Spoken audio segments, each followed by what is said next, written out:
Welcome to Newborn Education, your trusted destination for practical pediatrics, neonatology, NICU pearls, and evidence-based child health education. I'm Dr. Anand, and in this channel, we simplify complex pediatric concepts into clinically useful, easy to understand learning for medical students, residents, healthcare professionals, and parents. So whether you are preparing for exams, managing patients in NICU, or simply trying to understand your child better, you're in the right place. Let's begin. Going on deep within their brain. I know, it sounds a little bit like science fiction, right? But in the field of neurology, it's a daily reality. Today, we're diving headfirst into the fascinating world of neurocutaneous syndromes. This is where the surface of our bodies literally tells the story of the nerves beneath. Here's our roadmap for today's explainer. We'll start with the skin-brain connection. Then we'll journey through the major heavy hitters: neurofibromatosis, tuberous sclerosis, Sturge-Weber, von Hippel-Lindau, and ataxia-telangiectasia. And finally, we'll wrap it all up with a rapid review to really lock in those high-yield memory hooks. All right, Section 1, the skin-brain connection. First off, let's set our baseline and define what we're actually looking at here. Neurocutaneous syndromes, which are also known clinically as phacomatoses, are a really diverse, heterogeneous group of genetic disorders. And their defining feature? Well, it's the simultaneous involvement of the skin and the central nervous system.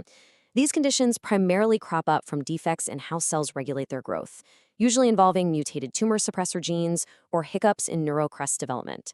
And that leads to abnormal cell proliferation across multiple body systems. Now, the absolutely crucial biological reason these two systems are forever tied together is that they both originate from the exact same place, the embryonic ectoderm. Because your skin and your nervous system share this early developmental cradle in the womb, any genetic glitch affecting this tissue layer is going to show up in both places as you grow.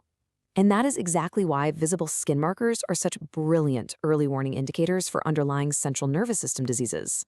To help keep all these different conditions straight, I want to give you an incredibly easy, high-yield mental framework. Just remember the TINSVA mnemonic. This covers the major syndromes: tuberous sclerosis, incontinentia pigmenti, neurofibromatosis, Sturge-Weber, von Hippel-Lindau, and ataxia-telangiectasia. If you can lock this simple list into your memory, you've got the structural foundation for understanding the vast majority of these clinical presentations, even the ones we won't deep dive into today. Moving right along to Section 2, neurofibromatosis 1 and 2. So, neurofibromatosis type 1, or NF1, affects roughly 1 in 3,000 live births. Looking at the genetics, it's an autosomal dominant disorder caused by a mutation on chromosome 17. Now, a fantastic memory hook for this is to think of the 17 letters in von Recklinghausen, which is actually the historical name for this disease. This specific gene is a tumor suppressor gene that normally encodes a protein called neurofibromin. Biologically speaking, this all happens in a really clear, stepwise cascade. When you have that NF1 mutation, you lose neurofibromin. And neurofibromin's main job is basically to put the brakes on a cellular signaling pathway known as the RAS pathway. Without those brakes, the RAS pathway is chronically overactivated. It's stuck in overdrive. That constant on signal directly leads to unchecked cell proliferation and ultimately the formation of tumors, particularly those benign peripheral nerve sheath tumors. On the outside, all this cellular chaos manifests as some incredibly clear visual clues. The diagnostic criteria for NF1 rely heavily on surface features. We're looking for 6 or more Café-au-Lait spots. You know, those flat, hyperpigmented marks that look kind of like coffee with milk. Another major clue is freckling in the skin folds, like the armpits or the groin area. And if an ophthalmologist looks closely at the eyes, they might spot Lisch nodules, which are these small pigmented hematomas right on the iris. Spotting these visible clues is a massive red flag that prompts an immediate investigation for internal issues, like optic pathway gliomas and widespread neurofibromas. Now, it's also absolutely vital to contrast NF1 directly with NF2, which is significantly rarer. While NF1 is linked to chromosome 17 and gives us those Café-au-Lait spots and neurofibromas, NF2 is a completely different beast linked to chromosome 22. The absolute hallmark of NF2 isn't usually skin spots at all. It's the development of bilateral vestibular schwannomas. These are tumors on the 8th cranial nerve that inevitably lead to hearing loss and, sadly, bilateral deafness. Let's jump into Section 3, tuberous sclerosis complex. Tuberous sclerosis complex, or TSC, is also an autosomal dominant disorder. However, the genetic origin here is a bit different. It involves mutations in one of two distinct tumor suppressor genes, either TSC1 on chromosome 9, which produces a protein called hamartin, or TSC2 on chromosome 16, which produces tuberin. Let's see how this builds biologically. Just like we saw a pathway issue in NF1, TSC involves the loss of tumor suppression, but this time it regulates a completely different critical pathway, the mTOR pathway. When hamartin or tuberin are defective, mTOR becomes relentlessly overactivated. This leads to crazy, uncontrolled cell growth. But instead of typical malignant tumors, we get hamartomas. These are basically disorganized, non-cancerous growths of tissue that normally belong in that area of the body anyway. But they can pop up in the brain, the heart, and the kidneys, causing massive structural and functional issues. So, how does that internal pathology show up on the skin? Well, the most classic early sign is the ash leaf spot. It's this white, hypopigmented patch of skin that literally looks exactly like a leaf from an ash tree. If an infant presents with severe seizures, known as infantile spasms, and you happen to find an ash leaf spot, you've got to highly suspect TSC. Other telltale signs include facial angiofibromas that can sometimes resemble really dense acne, a thick, leathery patch of skin on the lower back called a Shagreen Patch, and fleshy ungual fibromas growing right out of the nail beds.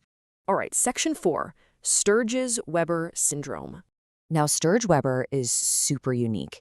It's a sporadic disorder, meaning there's no way it's inherited from the parents.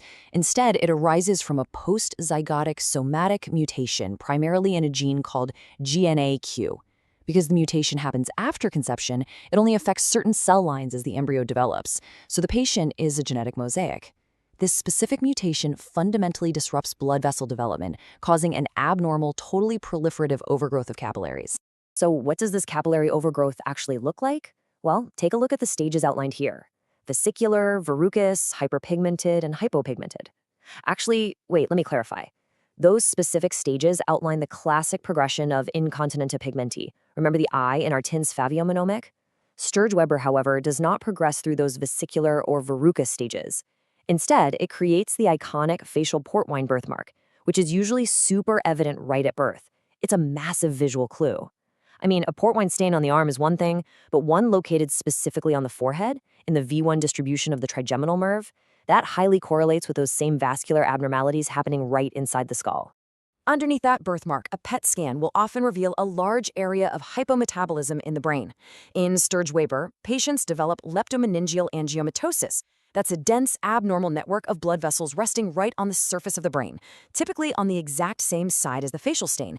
These faulty vessels severely impair normal cerebral blood flow, basically starving the brain tissue of oxygen. This leads to brain atrophy, really distinctive tram tract calcifications, and severe drug-resistant epilepsy. The skin lesion is quite literally mirroring the brain damage. Moving on to Section 5, VHL and ataxia telangiectasia. Let's briefly contrast two more. Von Hippel-Lindau, or VHL, involves a mutation on chromosome 3. It's primarily a tumor predisposition syndrome, characterized by vascular growths called hemangioblastomas in the brain and spine, along with a really high risk of renal cell carcinoma.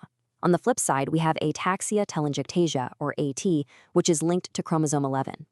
Now, AT is fundamentally a DNA repair defect. Kids with AT unfortunately present with a tragic triad: uncoordinated, wobbly movements called ataxia, spider-like blood vessels on the skin and eyes called telangiectasias, and a severe immune deficiency that leads to relentless, recurrent respiratory infections. Finally, Section 6, Rapid Review and Clinical Pearls. Okay, so the crucial point is that you need to walk away today with these actionable diagnostic anchors. If you see coffee-colored spots combined with armpit freckling, your brain should absolutely scream NF1. If a patient presents with white, ash leaf-shaped spots and severe infantile seizures, you are looking at tuberous sclerosis complex. A red port wine stain on the upper face coupled with seizures, that's the classic hallmark of Sturge-Weber. And a child presenting with ataxia and recurrent chest infections is a massive red flag for AT. These visual associations are incredibly powerful clinical shortcuts. Get timely care. If you found this video helpful, make sure to like, share, and subscribe to support more evidence-based pediatrics and neonatology teaching. Follow me on Instagram at new_born_education for daily NICU pearls, pediatric clinical tips, and practical medical education content. Thank you for watching, and I'll see you in the next video.